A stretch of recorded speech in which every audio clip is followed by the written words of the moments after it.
Hey, you look familiar.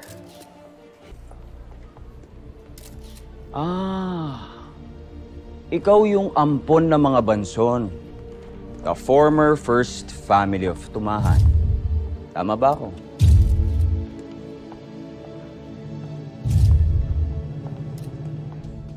Di pa kita kilala. Sino ka? Ivan Astudillo.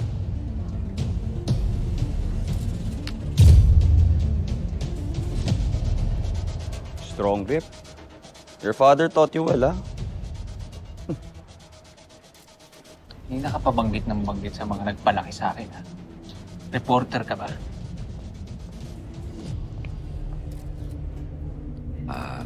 Sir, napapansin lang ko kasi namin na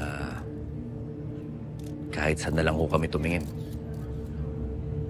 lagi kong nandun kayo, Sir Ivan. Isa lang naman ako sa mga nag-sponsor ng event na ito. Natural, dapat andito ako.